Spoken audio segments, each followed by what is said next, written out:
오늘은 학개서 2장 말씀으로 함께 말씀을 나누도록 하겠습니다. 요즘 나라 안팎으로 경제적인 상황이 매우 어렵습니다. 경제가 성장한다는 이야기는 옛말이 되어버린 것 같은데, 이렇게 어려운 현재의 모습을 보면서 과거의 우리나라 경제 성장 시기를 떠올리는 분들도 계실 것입니다. 1970년대, 80년대 우리나라는 산업화를 통해서 고도 성장을 이루는 그러한 시기였습니다. 이 시기에 많은 사람들이 농어촌을 떠나서 대도시로 몰려들었고 또 공업단지, 산업단지로 몰려들었습니다. 이러한 한국 사회의 모습과 한국 교회의 모습은 서로 연결이 되어 있습니다. 이렇게 고도 성장의 시기를 맞이해서 대도시로 많은 사람들이 몰리면서 교회 또한 대부흥의 시기를 맞게 되었습니다. 도시의 높은 건물과 또 많은 아파트들이 세워지는 것과 발맞춰서 대도시에 큰 교회들이 세워졌던 것입니다. 이때부터 교회에서는 한 가지 신화가 생겨났습니다. 하나님께서 한국 교회에 복을 주셔서 이러한 큰 교회들이 세워지고 있다라는 대형 교회 신화입니다. 그러자 너도 나도 큰 교회를 짓기 위해서 애를 썼습니다. 더 나아가서는 교회를 건축하고 그 교회에 사람들이 많이 채워지는 것, 이것이 신앙생활의 지상 과제로 여겨지기 시작했습니다. 교회마다 건축을 통해서 교회 부흥과 성장을 이루는 것을 최우선 과제로 여겼던 것입니다. 그런 사이에 한국 교회는 자신도 모르게 성장주의와 물질주의에 빠져서 신앙의 본질, 교회의 본질에서 벗어나서 왜곡된 길을 걷고 말았습니다. 외적으로는 크고 화려한 교회들이 많아지고 성장했지만 신앙적으로 그리고 내적으로는 급격하게 세속화되고 퇴보하는 그런 아이러니한 상황을 맞이하게 된 것입니다. 근데 한국 교회가 한창 이렇게 성장하면서 여기저기 큰 교회들을 건축하고 또 작은 교회들도 그런 모습을 부러워하면서 언젠가 우리도 저렇게 큰 교회를 건축해야지 하는 그러한 마음으로 하나가 되었을 때 그런 교회들이 애용하던 성경 구절이 있습니다. 바로 학개서에 나오는 성전을 건축하라 라는 말입니다. 학개서 1장 8절에 보면 너희는 산에 올라가서 나무를 가져다가 성전을 건축하라. 그리하면 내가 그것으로 말미암아 기뻐하고 또 영광을 얻으리라 여호와가 말하였느니라. 이런 말씀이 나오는데 성전 건축을 진행하거나 또 준비하는 교회들마다 이 구절을 크게 현수막으로 제작을 해서 교회 안팎에다 걸어놓고 열심히 성전 건축에 매진하던 모습들, 굉장히 자주 볼 수 있는 풍경이었습니다. 그런데 이렇게 자신의 필요에 따라서 성경 구절을 본문의 의도와는 상관없이 사용하는 것을 성경의 왜곡 혹은 성경의 오용이라고 합니다. 오늘은 종교개혁주의인데 종교개혁가들은 오직 말씀으로 라는 원칙 아래서 성경에 대한 무지와 그리고 성경의 오용의 이러한 위험을 극복하고자 애를 썼습니다. 올바르게 성경을 연구해서 신앙생활의 근거를 성경적 근거 위에서 행하고자 했던 것입니다. 그리고 이것이 오늘날까지 개신교의 중요한 전통으로 자리를 잡고 있습니다.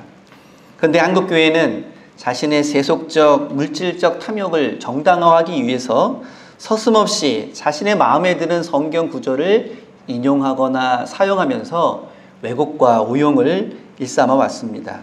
이러한 모습을 종교개혁 정신에 비추어 보면 그냥 지나칠 수 없는 심각한 문제 가운데 하나일 것입니다.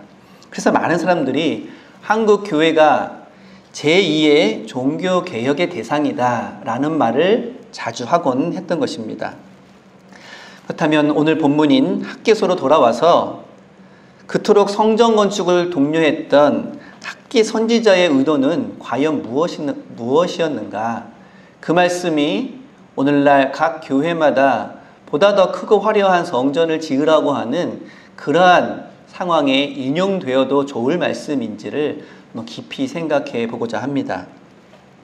학개라고 하는 선지자는 바벨론 포로 생활을 하고 있던 유대 백성들이 다시 해방을 얻고 고국에 돌아와서 이제 귀한 생활을 하고 성전을 다시 지으려고 했던 그 시기에 활동했던 예언자입니다. 지금으로부터 약 2500년 전, 주전 539년에 페르시아의 고레스라고 하는 임금이 고대 근동 지역의 패권을 차지했습니다. 바벨론을 물리치고 바벨론의 포로 생활하고 있던 많은 백성들을 고향에 돌아가도록 하게 되었습니다. 그때 유대 민족들도 바벨론에서 포로 생활을 하고 있었는데 그들도 고향으로 돌아갈 수 있는 기회를 얻게 된 것입니다. 고레스는 이전에 아수르나 바벨론과는 달리 관용 정책을 펼쳤고 그러한 관용 정책 덕분에 이스라엘 백성들은 뜻하지 않은 그러한 자유와 그리고 고향으로 돌아갈 수 있는 길을 얻게 된 것입니다. 주전 605년 바벨론의 1차 침입으로부터 보면 70년 만에, 주전 586년 3차 침입에서부터 보면 약 50년 만에 바벨론 포로로 끌려와 있던 유다 백성들은 다시 고향으로 돌아갈 수 있는 꿈만 같은 일을 맞이하게 되었습니다.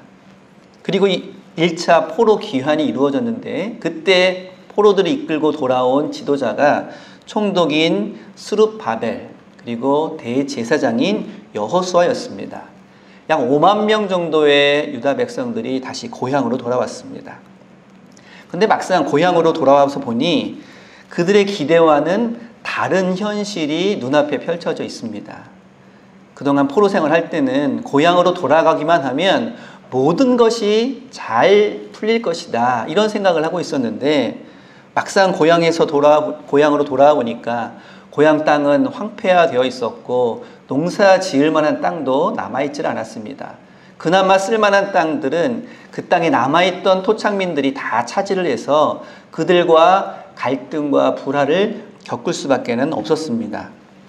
이런 열악한 상황 속에서 스룹바벨 총독과 여호수아 대제사장은 서둘러 성전 재건 공사를 펼치게 되었습니다. 그리고 이 일에 기쁨으로 참여한 많은 사람들이 자신들의 재물을 그 성전 공사에 쓰일 수 있도록 예물로 내놓았습니다. 그렇게 해서 모인 금액이 오늘날로 환산하자면 약 250억에서 300억 정도 되는 것으로 추산이 됩니다. 엄청나게 많은 금액같이 보이지요? 그런데 그렇지가 않습니다. 실제로 새로 지으려고 하는 성전 지대의 규모는 솔로몬의 성전 지대와 비교해서 매우 초라하고 보잘것없는 것이었습니다. 이마저도 그 건축하는 과정이 순조롭지가 않았습니다. 그 사마리아 지역의 토착민들이 찾아와서 방해를 하고 핍박을 하고 여러 가지로 회방을 놓는 바람에 제대로 이 성전 재건 공사가 이루어지지 못했던 것입니다. 결국 16년 동안 그 공사는 중단이 되고 말았습니다. 성전 재건이 중단되자 여러 가지 문제들이 발생하기 시작했습니다. 사람들은 더 이상 기다릴 수가 없어서 성전 재건에는 이제 더 이상 노력할 수 없었고 자신의 집을 짓고 농사 짓는 일에 우선순위를 둘 수밖에 없었습니다. 그리고 성전에서 일해야 하는 대제사장과 레위인들도 성전이 없으니 마땅히 할 일이 없었습니다.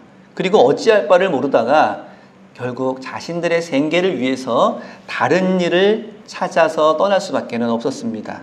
그러니 제사에도 차질을 빚을 수밖에 없었고 그리고 절기도 제대로 지켜지지 않았습니다. 이러는 사이에 유대민들의 그 신앙은 날로 약화되었고 공동체 의식도 흐려지게 되었습니다.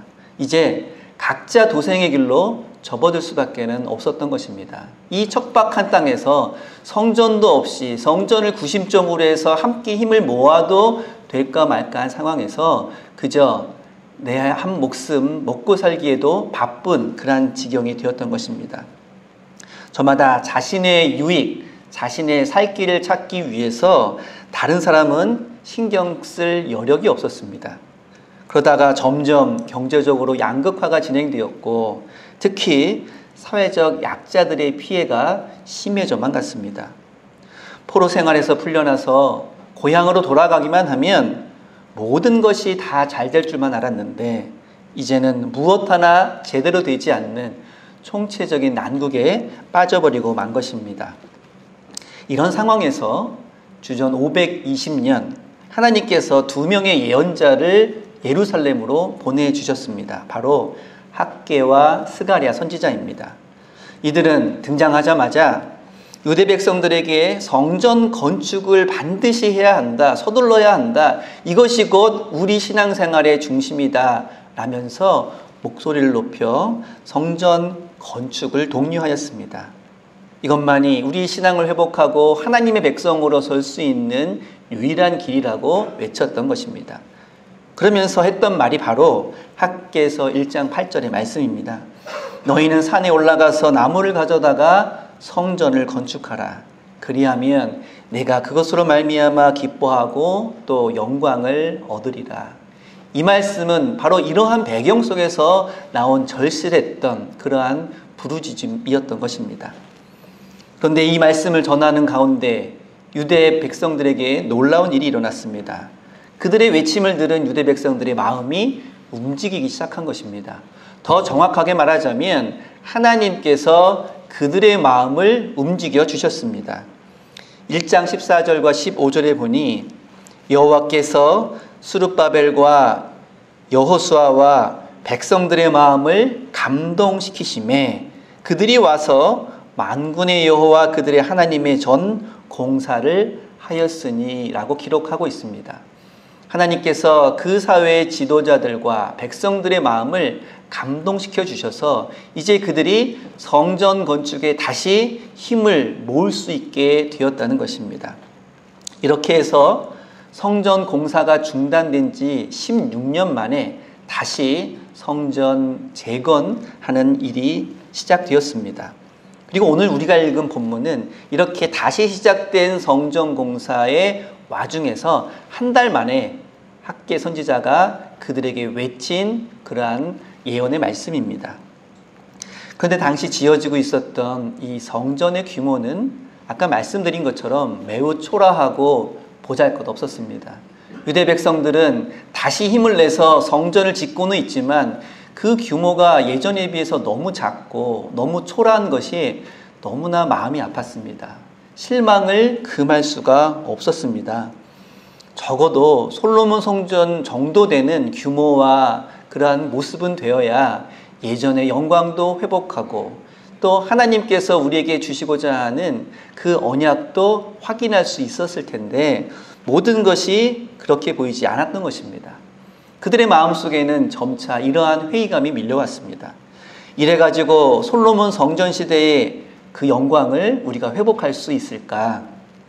이래가지고 단절되었던 하나님의 언약이 회복될 수 있을까? 이러한 모습으로 과연 우리에게 미래가 보장될 수 있을까? 점점 이러한 회의감이 커져만 갔던 것입니다. 학개 선지자도 이것을 잘 알고 있었습니다. 그리고 하나님께서는 학개 선지자를 통해서 이러한 위로의 말씀을 전해주십니다. 오늘 본문 2장 3절입니다. 이제 이것이 너희에게 어떻게 보이느냐? 이것이 너희 눈에 보잘것없지 아니하냐? 너희들이 이 성전의 규모와 모습을 보고 실망하고 있는 것을 내가 잘 알고 있다라는 말씀입니다. 하지만 학개는 이렇게 실망하고 낙심한 유대 백성들에게 위로하시는 하나님의 말씀을 4절에서 이렇게 전합니다. 그러나 여호와가 이르노라 스룹바벨아 스스로 굳세게 할지어다. 여호사닥의 아들 대제사장 여호수아야 스스로 굳세게 할지어다. 여호와의 말이니라.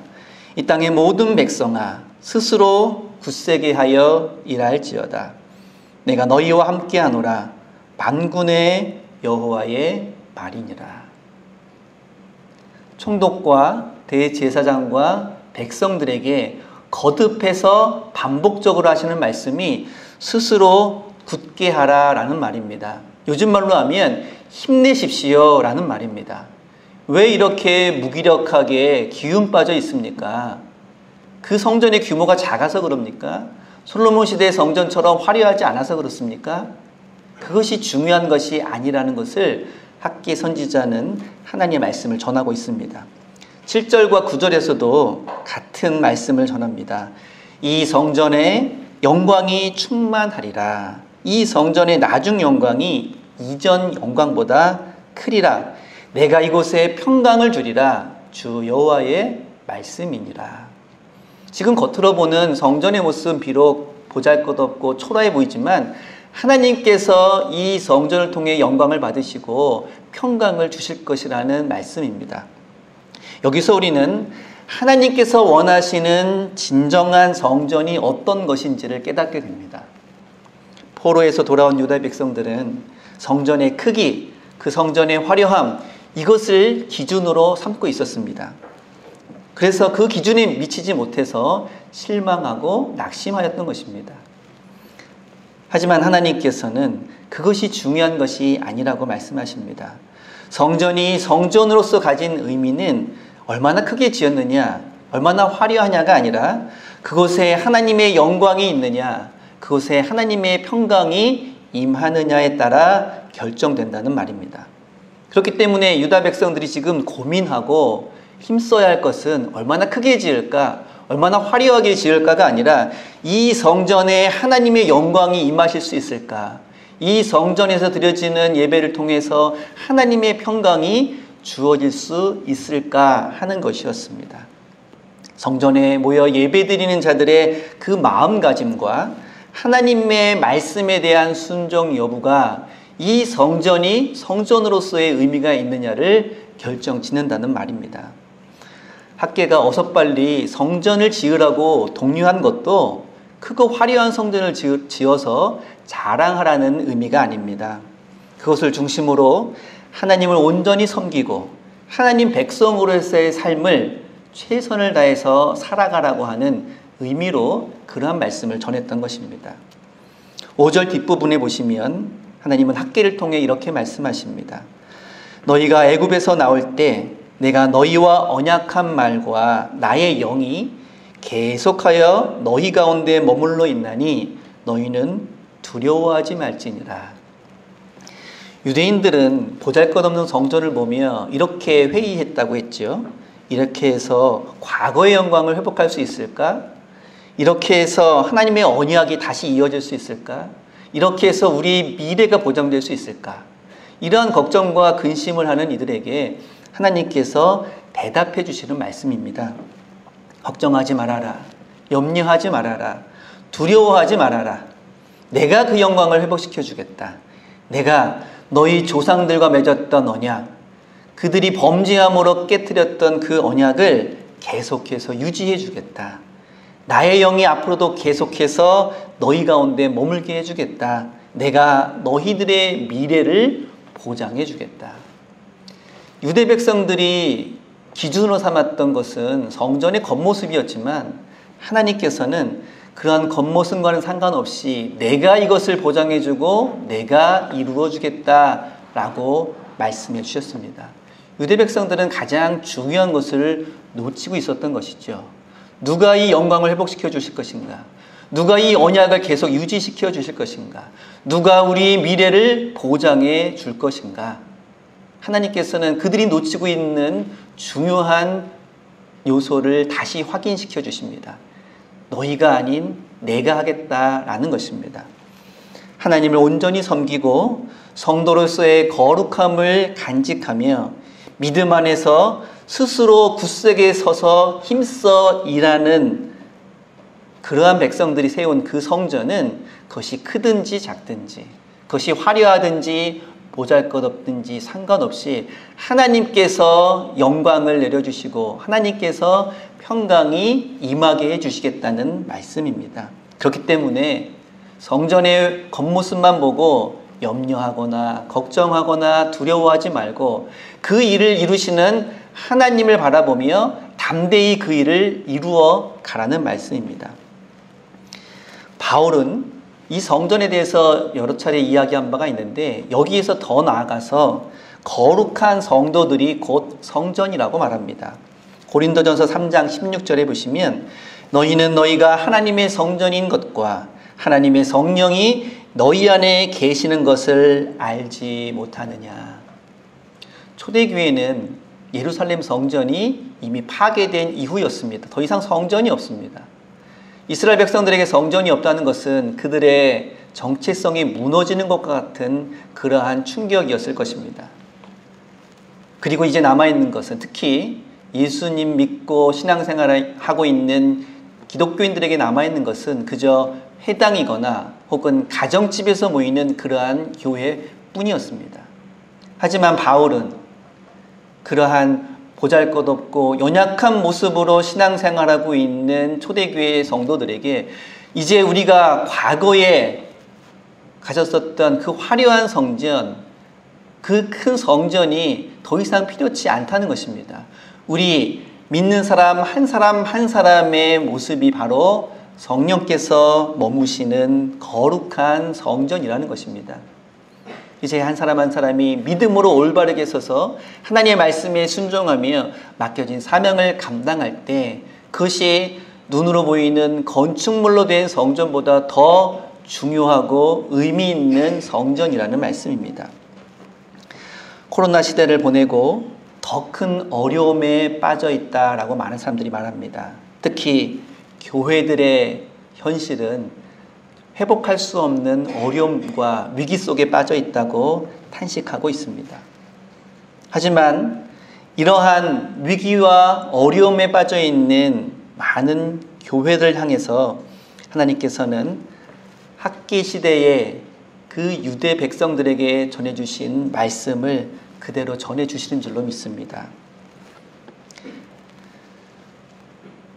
걱정과 근심과 두려움이 아니라 이 일을 회복시키시는 이가 누구이신지를 바로 깨달으라고 하는 것입니다.